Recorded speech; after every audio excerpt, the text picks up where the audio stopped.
Bueno, muchas gracias, Mirta, por la invitación bueno, vamos a ver si lo hacemos dinámico porque es el post-almuerzo. Así que entiendo que voy a tratar de contarles algunas cosas que son partes de la investigación que estamos llevando, todo lo que contaba Mirta sobre, bueno, el background de lo que vengo trabajando. Se le agrega ahora que estamos iniciando un centro de investigación sobre el futuro del trabajo en América Latina, que reunimos distintos centros de distintos países. Y entonces mucho de lo que les voy a contar tiene que ver con investigaciones que estamos haciendo sobre tecnología, empleos, habilidades, con la mira en los mercados de trabajo de la región. O sea que el foco es empleo, también la visión es del lado de la economía, o sea que algunas cosas de educación también espero aprender de las preguntas que hagan o los comentarios que hagan ustedes. Pero tratando de situar y contextualizar las discusiones que uno escucha por todos lados.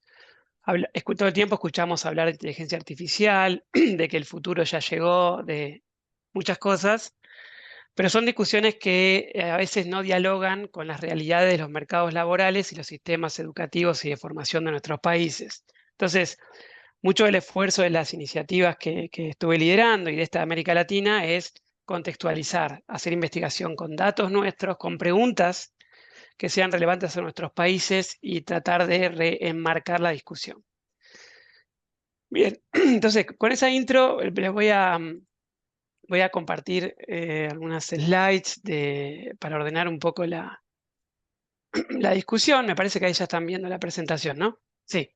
Bueno, entonces la charla se llama Habilidades en tiempos de la inteligencia artificial. Yo tengo ganas de hablar de inteligencia artificial primero, después de por qué impacta en los mercados de trabajo, por qué implica una nueva configuración de las habilidades y competencias que se le pide a las personas que participan en el mercado de trabajo, y después bajar un poco a discutir el set de habilidades, digamos, que uno podría llamar de futuro, con toda la controversia que trae eso. Y por último, pensar políticas, o por lo menos hacer un diagnóstico de qué tipo de políticas harían falta y qué políticas se están haciendo. Ahí voy a tratar de focalizarme más en Argentina, pero podemos hablar de otros países también con respecto a habilidades del siglo XXI o habilidades complementarias con las nuevas tecnologías, o como quieran llamar eso. Entonces, primera punto, y para que nos situemos un poco en el tema que tratamos, es esta frase de Orwell. Esta frase de Orwell es vieja, es de la década del 40, pero fíjense que dice que de vez en cuando pasa algo que cambia todo, ¿no? Y que tiene que ver con alguna nueva técnica industrial, pero que el espíritu y el ritmo de la vida cambian, de las perspectivas en lo político, en los modales, en la arquitectura, en la literatura y todo lo demás, cambia a partir de disrupciones que vienen del lado industrial técnico, ¿no? Y cuando uno piensa, si ustedes piensan en forma amplia en las TICs, en la tecnología de información y comunicación, imagínense, ni digo hace 20 años, hace 10 años, cómo era un día de ustedes y cómo es un día de ustedes hoy. En todo aspecto de la vida van a entender un poco esta frase, ¿no? Esta idea de que, a ver, perdón, que creo que Mariela, si puedes mutearte, Mariela Quiroga, que hay un ruido de fondo. Perdón, Em, no pasa nada, gracias. Entonces, si bien no hay, acá digo, para lo que está pasando no hay un punto de inflexión claro, no hay un antes y un después, es un proceso, es un cambio estructural. Como ese tipo de cambios, lo único que podemos ver es que en el tiempo, si uno mira una ventana más o menos grande, que acá son 5 o 10 años, nada más, entendemos que la forma en la cual interactuamos, la forma en la cual cooperamos en el proceso productivo, la forma en la cual aprendemos, todo eso está siendo intervenido por las nuevas tecnologías. Entonces, digo, para tener la perspectiva de lo que hablamos, yo no voy a levantar una bandera de que hay una revolución, pero sí voy a decir que en forma desbalanceada, asimétrica y a distintas velocidades, todo lo que estamos haciendo está cambiando, está siendo intervenido por estas tecnologías. Ahora, ¿qué es inteligencia artificial? Bueno, acá está de moda, entonces cualquier cosa entra acá adentro. Yo te digo, tengo una computadora nueva y uso IA, bueno, qué sé yo. Pero hay que entender un poco qué hay detrás de inteligencia artificial. Lo primero que decimos es que son sistemas que tienen tres pilares. Tienen un pilar que son los dispositivos digitales, el hardware, o sea, usamos una compu, un conjunto de compus, tenemos que tener un conocimiento que está acumulado en los algoritmos y demás. Por otro lado, el sistema se basa críticamente en explotar los patrones que salen de los datos. Por lo tanto, no hay sistemas de IA sin grandes bases de datos. Uno podría usar IA en sistemas con menores datos, pero la fiabilidad de eso es pequeña porque vas a tener que pararte sobre otros modelos que usan otros datos, ¿no? Imagínense quien hace un modelo de predicción de la alerta temprana, no sé, de deserción educativa. Bueno, ¿tenés que usar los datos de todo el mundo? No sé si te sirve. Usar los datos de tu provincia, te sirve un poco más. Bueno, este tipo de discusiones. Pero datos, sin datos no hay sistemas de IA, no hay forma de que uno pueda correr un sistema con estas nuevas tecnologías. Lo tercero son las personas. Esto es importante para entender, no solo en el uso, ¿no?, de estos sistemas, no solo uno utilizando alguna app, sino en la generación de la app y en las implementaciones que hoy proliferan en todos los sectores de la economía. Necesitamos personas en cada una de las instancias de creación de un sistema de IA, desde la, digamos, la determinación del hardware hasta la codificación de los algoritmos, hasta la corrección de esos algoritmos, hasta la implementación en distintos contextos de un mismo sistema. Todo eso está liderado y determinado por personas. Entonces, digo, es importante entender esto, que son sistemas que necesitan tres patas. Una pata de dispositivos digitales o hardware, una pata de datos y una tercera pata que son personas en todo el proceso. Son sistemas, no tenemos que pensar como una máquina. Incluso esta tecnología es invisible, pero tecnología ya hay que entenderlo como un sistema que tiene incorporado trabajo de personas, mucho trabajo de personas a lo largo de todo el ciclo de uso de la IA. ¿Sí? No piensen en un algoritmo. Digamos, eso es una parte, es lo que más se ve, digamos, o algún tipo de respuesta cuando uno usa un sistema. Es lo que más se ve de un sistema más complejo que tiene metido mucho empleo adentro, mucho empleo adentro. Está virtual. Bueno, entonces, ahora, uno dice, bueno, pero ¿qué es específicamente? Son dos tendencias que están cambiando la forma en la cual hacemos las cosas. El primero es la datificación de todo y todos, o sea, Internet de las cosas, Internet de las personas. Todo movimiento que haga algo, alguien, en cualquier contexto, está tagueado, está medido, y eso genera un dato, ¿no? Captura, ¿no? Es una discusión, o sea, captura de alguna forma un movimiento. Entonces, todo lo que hacemos las personas, todo lo que hacen las cosas, las máquinas al moverse, alimenta un sistema centralizado de información. Imagínense que esto es nuevo. Hasta hace poco, una empresa cualquiera eh, juntaba datos de cuánta gente trabajaba en cada sector, pero después los datos se perdían en el aire, datos potenciales, ¿no? Información. Bueno, eso se terminó. Hoy en día, cualquier actividad, uno, no sé, sale a correr, las zapatillas tienen un chip, el chip ese va midiendo tu forma de correr y después te llaman de la persona que te vendió la zapatilla y te dice, estás pisando mal, tenés que comprar una suela nueva. Para dar un ejemplo, no sé, Grido, una empresa, en vez de cambiar una máquina de producción de helado, cuando se le rompe, la cambia predictivamente, en función a cómo trabaja la máquina. Y dado todos los datos que hay sobre las máquinas de la misma empresa que le vendió a Grido, entonces le dicen a Grido, hay un 80% de probabilidad de que una máquina se te rompa, te estoy mandando una pieza para que la cambies. Antes de que ocurra la rotura de la pieza.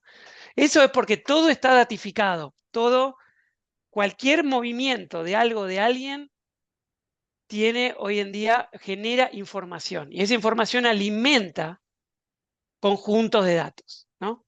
Eso es lo primero, datificar todo. Obviamente que acá ya aparecen brechas, porque no todo está datificado Y entonces la visión del mundo que surja de la datificación va a ser la visión de esa asimetría, de lo que iluminaste y lo que quedó fuera, ¿me entienden? Porque yo doy el ejemplo de la zapatilla de Nike, ¿cuánta gente puede comprar esas zapatillas? Es un ejemplo pequeño, pero imagínense llevado a política pública que quiere basarse en datos para tomar decisiones. Solo vas a poder iluminar lo que tenga dispositivo, digamos, lo que se decía por diseño, iluminar. El resto va a quedar a oscuras y no va a ser parte de los esquemas de decisión.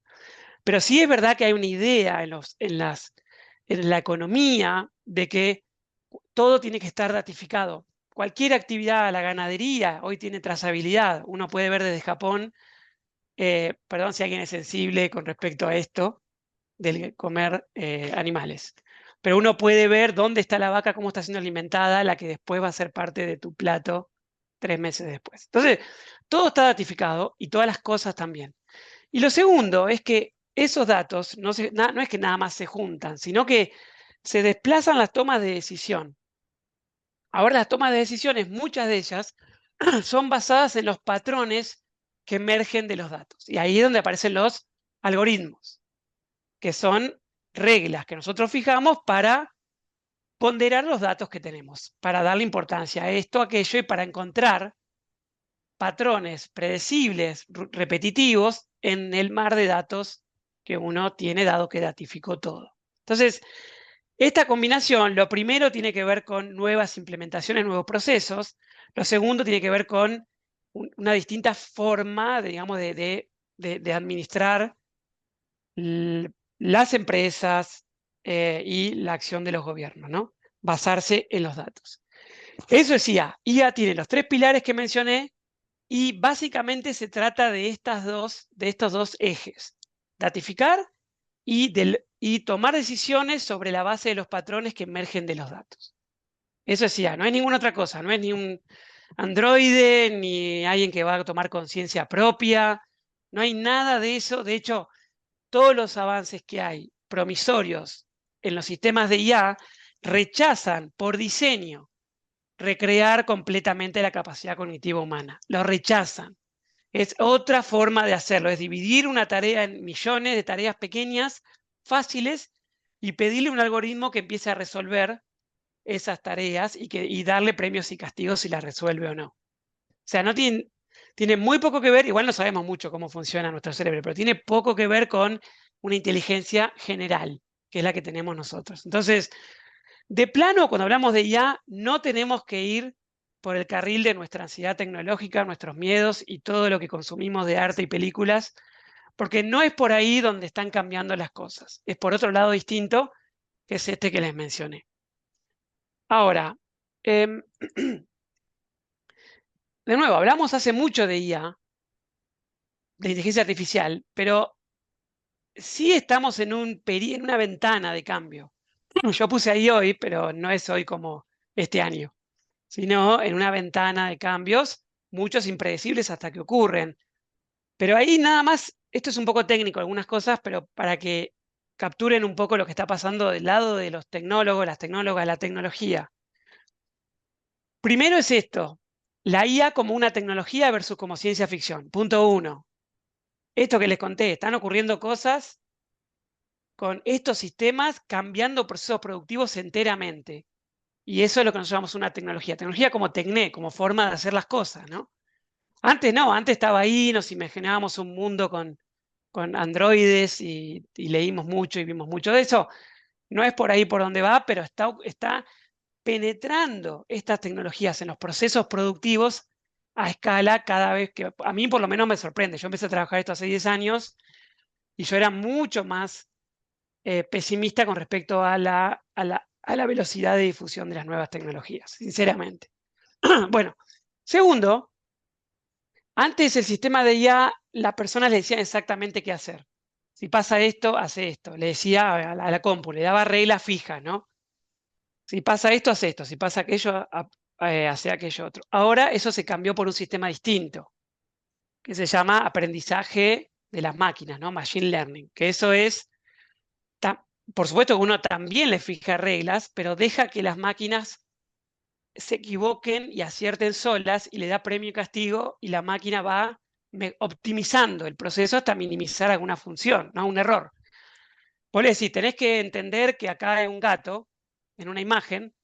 Ustedes saben cómo aprende una máquina, por el contraste de color, ¿no? Un gato, nada más aprende los contornos, el contraste de color y va sacando la figura por un tema de colores en los distintos píxeles, ¿no? Entonces la máquina empieza haciendo cualquier cosa, pero como vos le das muchas imágenes y premiás o castigás, si acierta o desacierta, la máquina va optimizando el mismo proceso. Cambia la función a optimizar, sería más técnicamente. Y eso generó un cambio profundo en la capacidad de los sistemas de IA para tomar decisiones, la cantidad de casos acertados versus casos totales que uno prueba una máquina. O sea, lo que ves ahora no tiene ningún tipo de antecedente, ni hace 5 años, ni hace 10 años, ni por casualidad.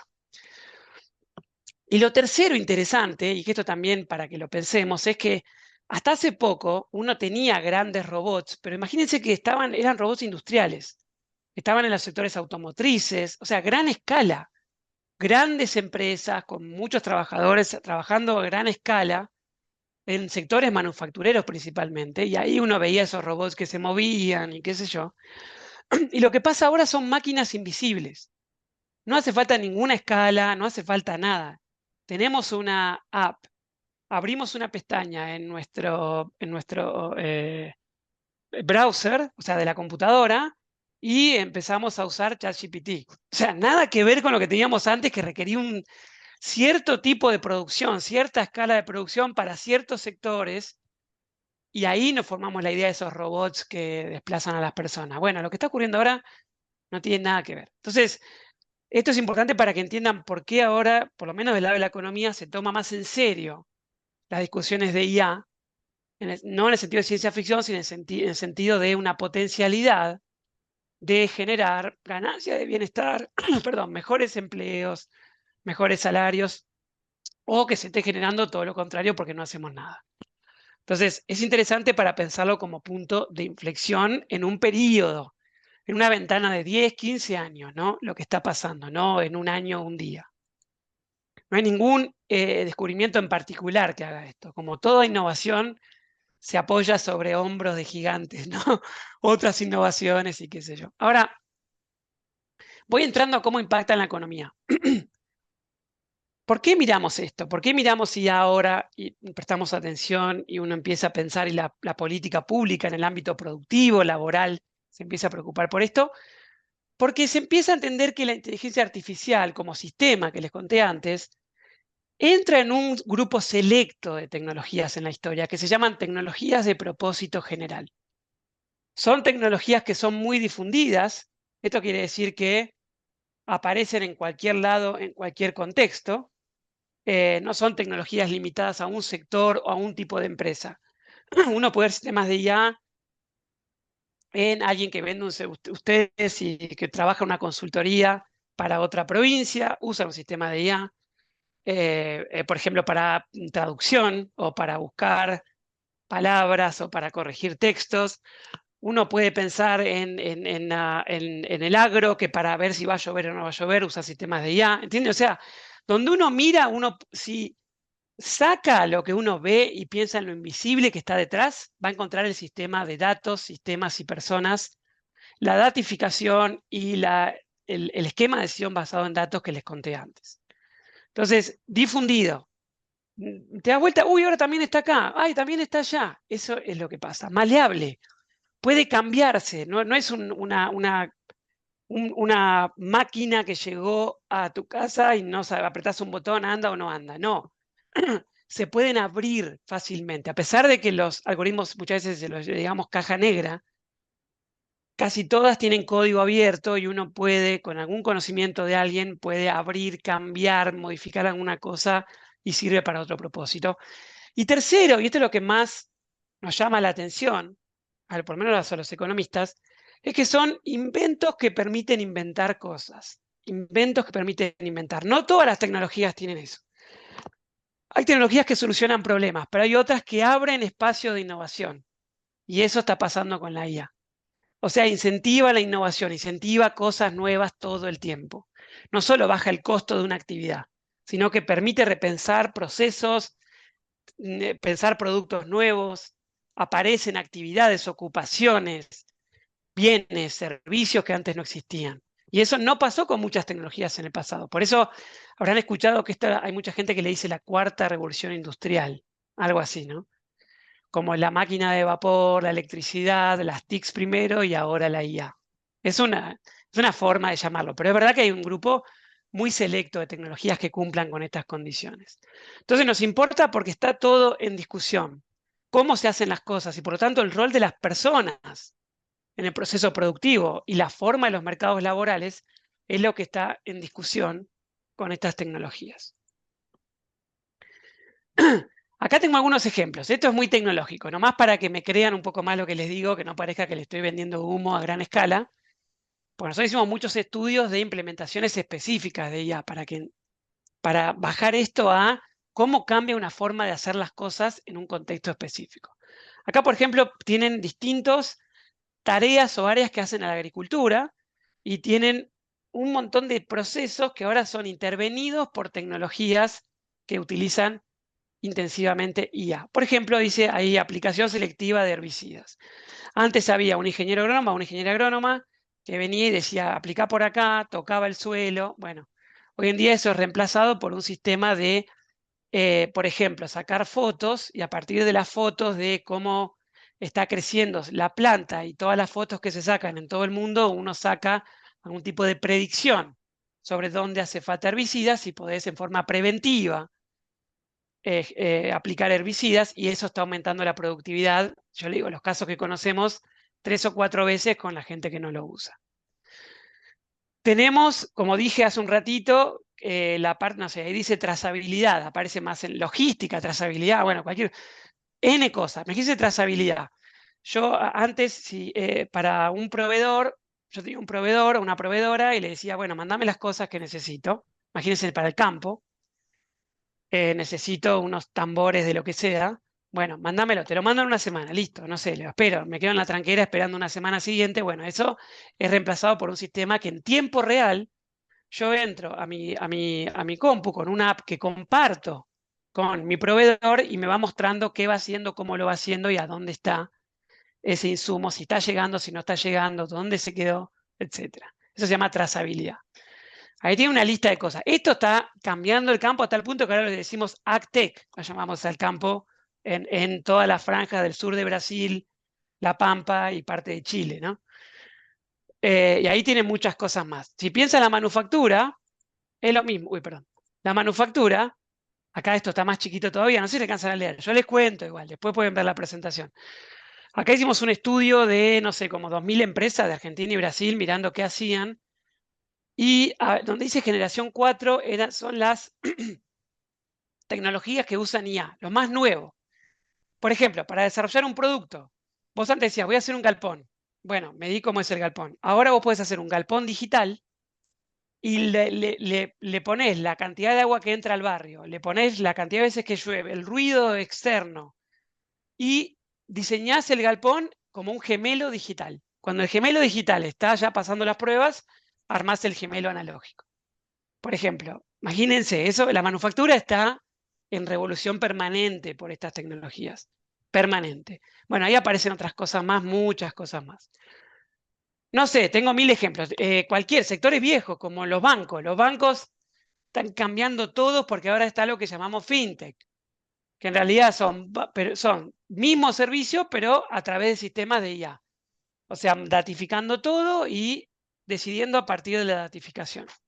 Bueno, ahí hay ejemplos que se usan para distintas cosas de seguridad, de análisis de datos, de tener aplicaciones más amigables e interoperables con otras, bueno, un montón de cosas que los bancos no la tenían y por eso le están pasando el trapo, así he dicho en criollo, las empresas que tienen nuevas tecnologías. Así como esto que mencioné de agro, manufactura y bancos, cualquier sector que ustedes vean van a empezar a ver una parte dinámica y una parte que no es dinámica y que se está rezagando del ecosistema empresarial. Y lo mismo van a tener mercados de trabajo con esos rasgos. Y todos estos nuevos sistemas de todas estas nuevas formas de hacer las cosas se basan críticamente en los sistemas de IA, esas 3 pilares que le mencioné más temprano. Después tienen formas distintas, nombres distintos, un front-end distinto, o sea, se ven distintos, pero son la misma cosa.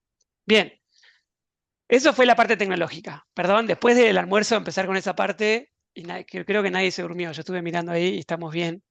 Entonces, ¿por qué es importante pararse ahora? Porque podemos pensar en estas tecnologías como una ventana de oportunidad.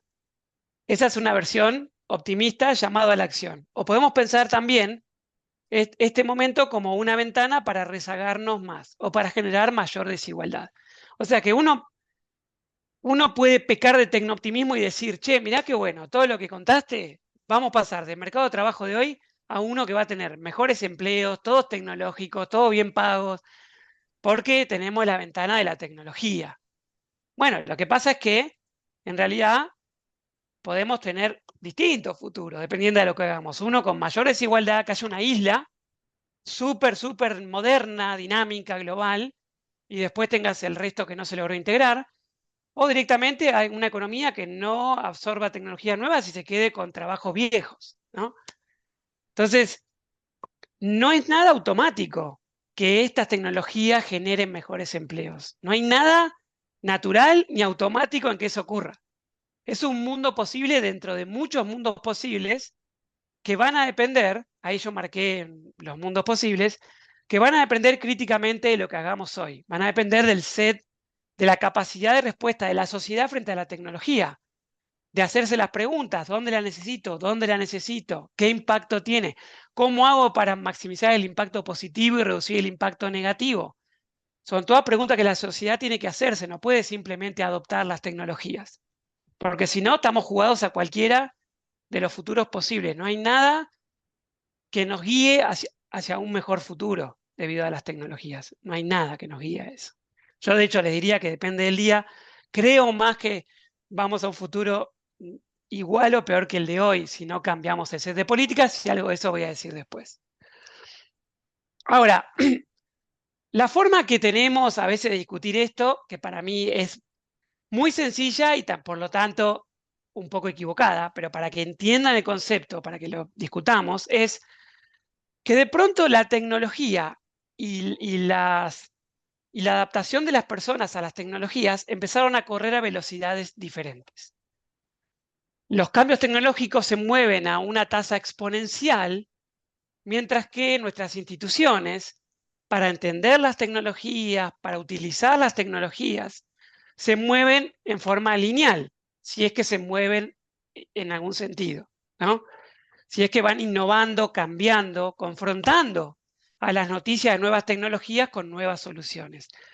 Pero hay una idea de esto, ¿no? Y que tiene mucho sentido, que nosotros construimos instituciones que funcionaban para absorber las tecnologías hasta hace 3 o 4 décadas.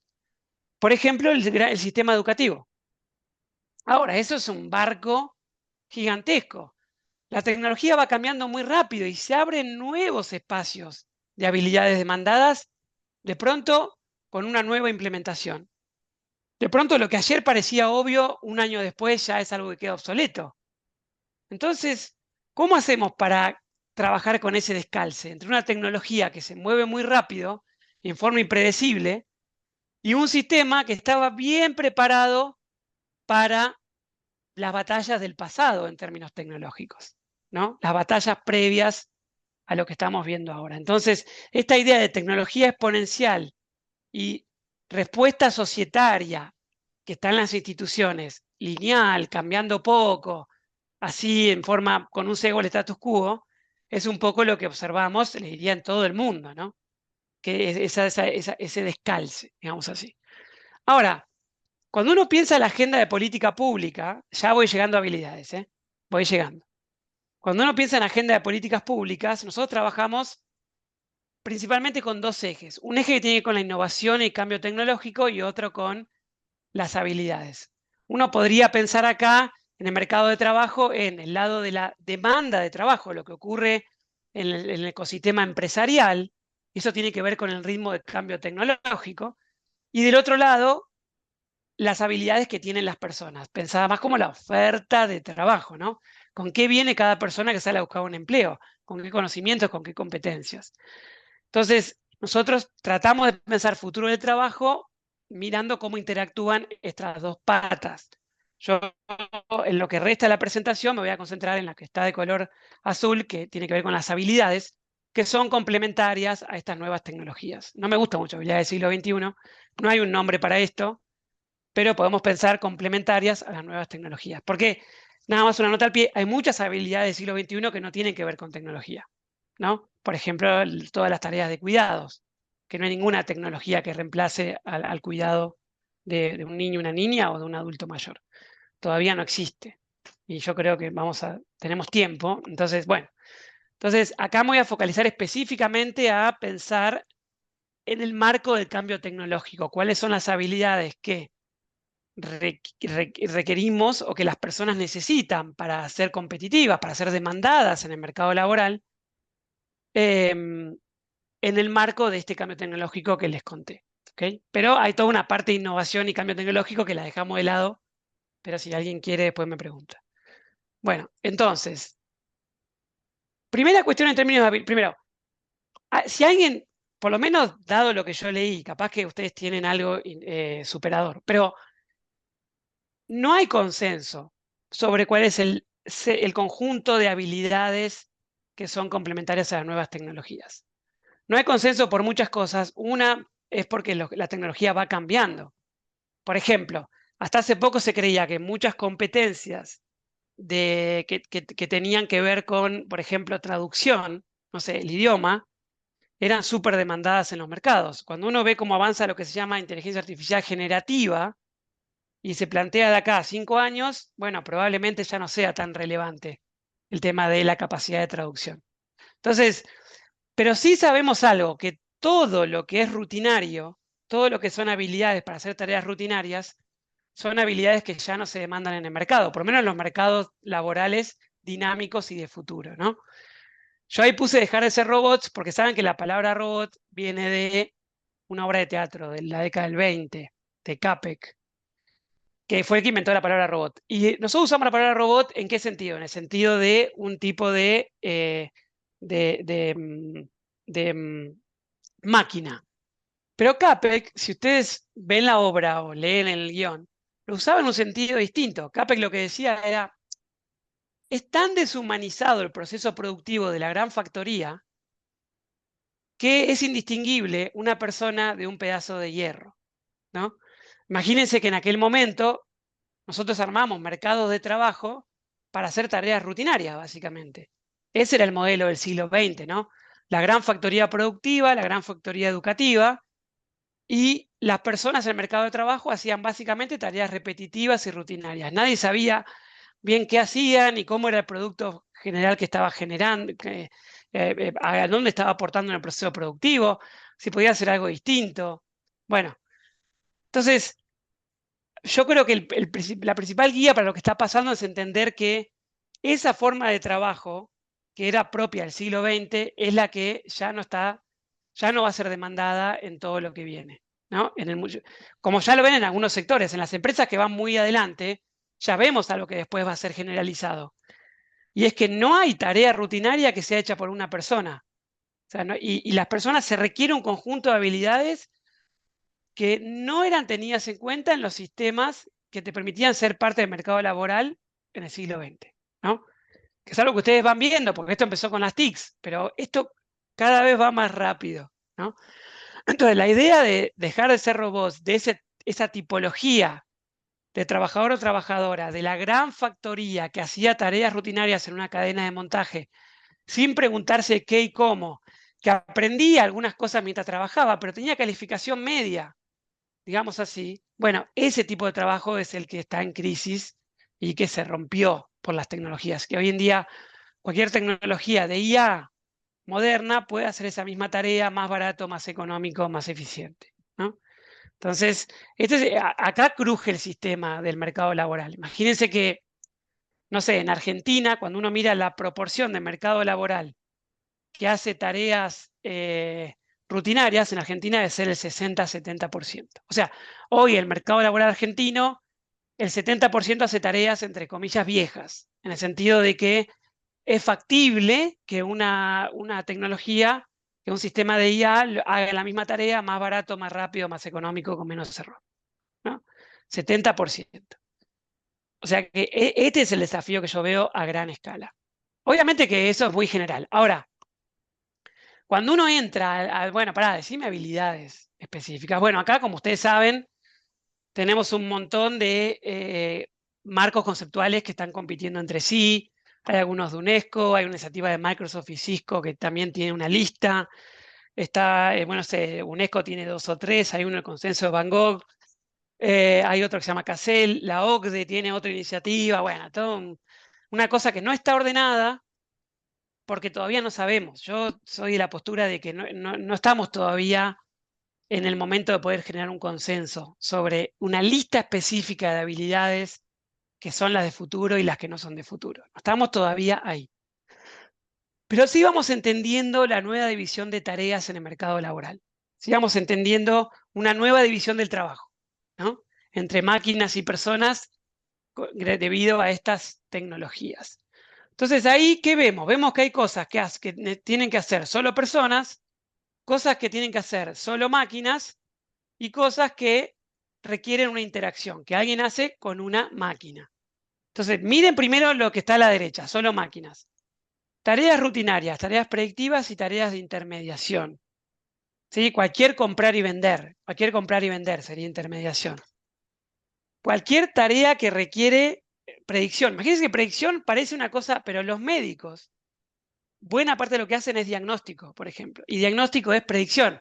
Nadie sabe qué enfermedad tenés. Se fijan en un conjunto de síntomas y ven cuál es la probabilidad que tienen mayor, o sea, cuál es la enfermedad que junta mayores de esos síntomas, ¿no? O sea, que es un modelo probabilístico. O sea, en mucho de lo que hacemos todo el tiempo estamos en realidad tratando de hacer predicciones. Por ejemplo, cuando hacemos diagnóstico. Esto vale para el agro que les conté, que está mirando el piso por si llueve, vale por la empresa que tiene que reemplazar una máquina, vale por el médico que tiene que detectar si hay un cáncer o no hay un cáncer. En todo ese tipo de tareas que son predictivas, los sistemas de IA tienen una capacidad, o sea, tienen una probabilidad de éxito muchísimo más alta que las personas, no un poco, muchísimo más alta, muchísimo más alta. Intermediación, o sea, hoy en día todos empezamos a usar estas apps de compra y venta de productos y demás. Tareas rutinarias, las que hacemos todas las tareas administrativas, casi todas las tareas administrativas, todo lo que es firma, manejo de papel, transferencia de información analógica, todo eso tiene muchos errores, tiene muchos egos de las personas, lleva mucho tiempo y es muy caro. Todo eso hoy en día un sistema de IA lo hace mucho mejor. Entonces, una parte grande del trabajo administrativo, una parte grande de trabajos, muchos que son de alta calificación, pero que tienen que ver con predicción, también las hacen mejor las máquinas y todo lo que son los sistemas de intermediación. Imagínate que el sistema de intermediación trabaja en Argentina el 40%. O sea, es mucho, no es chiquito lo de intermediación. Bueno, en este tipo de tareas es donde estamos viendo que las máquinas están mejorando, mejorando, mejorando, mejorando, mejorando.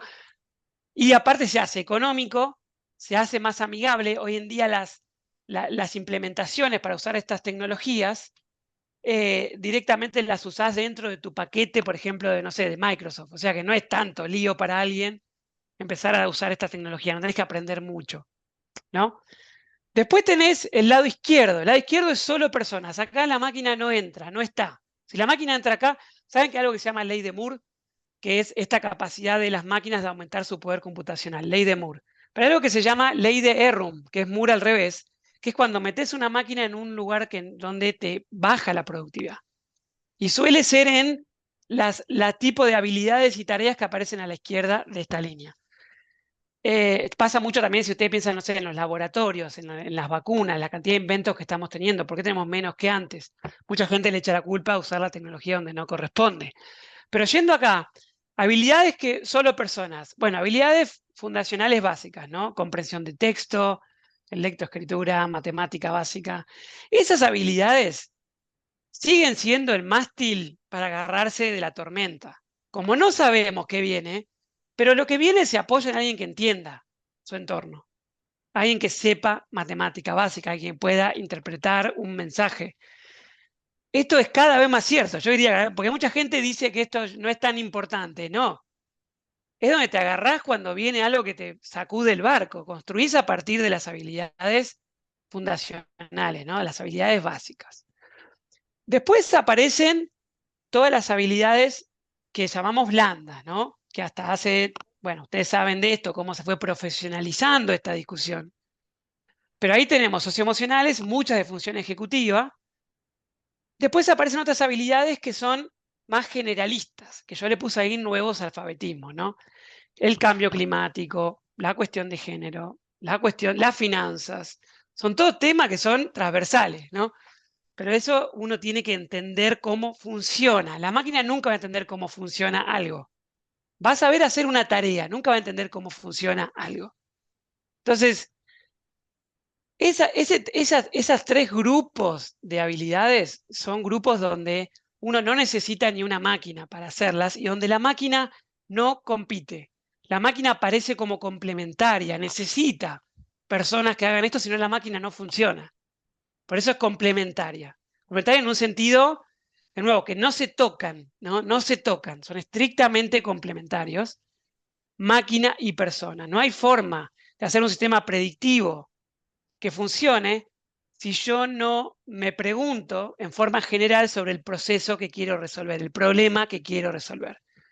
Entonces, en solo personas aparecen también ahora el regreso del generalista, polímata, de todas estas discusiones que tienen que ver con cosas donde, por cómo avanza la tecnología, hay cuellos de botella rápido y la tecnología no logra entrar a hacer esas tareas, que son las que están al lado de la izquierda. Y después tenemos lo que llamamos así habilidades digitales, que es un conjunto de cosas muy amplia, porque es como decir, no sé, en la década del 20, del siglo XX, gente que usa la electricidad. Y bueno, para todo usar la electricidad, ¿no? ¿Qué sé yo? Entonces, habilidades digitales hay de todo, hay habilidades básicas, cómo usar una app. Ustedes dicen, bueno, ¿quién no sabe? Bueno, no.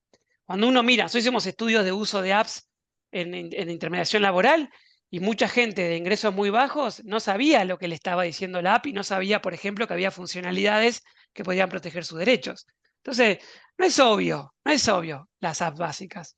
Después tenés intermedias, cambiar sistemas, cambiar un poco la app, meterse en alguna codificación sencilla, entender cómo operan en conjunto distintos sistemas. Y después tenés digitales avanzadas, producción digital, ¿no? Esto ya es gente que hace algoritmos, sistemas, empresas que contratan gente que les hace todo un sistema digital. Ahora, todo lo que mencioné, desde lo más básico, de cómo ustedes usan un teléfono, hasta alguien que está codificando, usando Transfer Learning para usar un modelo de 4 billones de parámetros, pero para usarlo acá en Vicente López, donde estoy yo, bueno, eso ya es producción digital avanzada. Imagínense que el mercado de trabajo entonces se ve impactado por la interacción máquinas-personas en todos los deciles de ingreso salarial, no en uno, no es ni de los ricos, ni clase media, ni de los pobres, de todos. Porque hay mucho de trabajo de aprender a interactuar, de aprender para qué usa la máquina, para qué sirve la app, pero también hay de cómo uso la app con otras apps, cómo la entiendo, y también de cómo hago una app para mí, cómo hago un sistema propio de mi empresa, customizado, por ejemplo. Entonces, para todo eso se van abriendo espacios de demanda de nuevas habilidades y competencias que antes se demandaban menos o para otras cosas, ¿no? Más para, sí, en algunas empresas de gran escala pensar sistemas, pero mucho era para el hardware, para mantener las compu, lo que sea, ¿no? Bueno, eso cambió totalmente. Tengo muy poco tiempo, No, pero me voy a mover ahora a, si tengo ¿cuánto? 5 minutos más, ¿5? El- 0. bueno, No, 5. Mirta, dame 5 minutos. Mira Alexandra, cómo te lo pido. Con un espera, por favor te lo pido. espera un momento. No, Dale. y no, bueno, eh, si bien vamos a dar por lo menos a alguien que quiera hacer alguna pregunta, hay algo que te quería comentar yo de Dale. todo esto. Nosotros estamos desde ayer con todo el tema que nos problematiza, por supuesto, a nosotros desde otro ámbito que es la interacción humana, ¿no es así? y lo que es la posibilidad de la subjetividad del otro.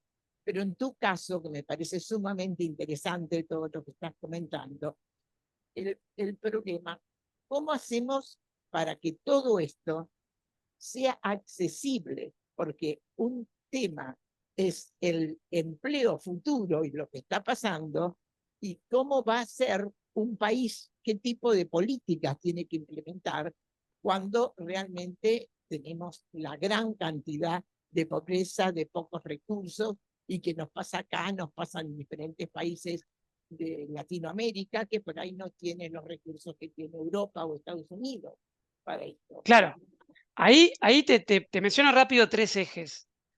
O sea, en un panorama general, que para mí es un panorama donde el status quo no es una opción si uno quiere aprovechar estas tecnologías para cambiar los empleos y para mejorarlos. El status quo, o sea, el panorama actual es alarmante, para decírtelo así. Pero uno tendría que pensar ejes de intervención. Obviamente que en primera infancia para habilidades blandas y demás, pero acá, de nuevo, cuando vos mirás América Latina, tenés muy pocas experiencias positivas y tenés solo para deciles de ingreso altos, ¿no? O sea, padres y madres que ya pertenecen a mercados de trabajo aventajados que llevan a sus hijos a formarse en estas habilidades. O sea que ahí ya tenés una primera apertura, una brecha que se está generando casi desde la cuna, en términos de las habilidades del siglo XXI, que es un poco lo que yo cuento acá. Después tenés las habilidades básicas y de mejorar el aprendizaje en la escuela, o sea, de lo básico, de comprensión de texto, o sea, de matemática básica. Ahí también, cuando vos ves los resultados para América Latina, lo que más se ve es la brecha entre deciles altos o quintiles altos y quintiles bajos. Lo que está pasando es una división en curso, también en habilidades de la educación formal. Y después tenés el tema de la gente que está en el mercado de trabajo o la formación ya universitaria o profesional, que ahí también tenés brechas nuevas. No quiero ser en extremo negativo, lo que estoy diciendo es que cuando uno mira América Latina, vos existen instituciones que están cambiando la forma de hacer las cosas, que están dando estas habilidades, existen, pero están confinadas a grupos muy pequeños de la población, que son grupos que ya cuentan con cierta ventaja de cuna, digamos así. Entonces, mi preocupación general, que va a lo que vos dijiste, es que yo lo que veo es que con el set de políticas actual, y si querés ya, perdón, me voy a la última para contestarte eso, que era esto que está acá, es que vos estás generando estás ampliando brechas de desigualdad debido a las nuevas tecnologías hoy en día. Si no cambiamos lo que hacemos, si no se repiensa el sistema de formación, si no se piensa la calidad en aprendizaje de educación formal y no, por diseño, no se trabaja para lo que llama movilidad ascendente, que es ir a ver los contextos de los deciles más bajos de ingreso, cómo uno puede aprender habilidades básicas para después escalar, cómo uno puede cambiar las apps para que sean más amigables para estos sectores. Entonces lo que vamos a ver de acá a 10, 15 años es incluso más desigualdad de la que tenemos hoy en día. Entonces mi mensaje central no es pesimista, en el sentido que no está determinado, pero que el set de políticas actual, si lo dejamos correr hacia adelante, va a dar un resultado de mayor desigualdad e islas dentro de la sociedad, fragmentación, con islas de alta calificación, competencias de futuro, tecnologías nuevas y altos salarios y competitividad, y un mar de rezago, que un poco es lo que vemos ahora, pero más profundizado por estas tecnologías. No quise arruinar el posalmuerzo, pero tengo una imagen bastante pesimista, digamos, de nuestra capacidad institucional para responder a este desafío.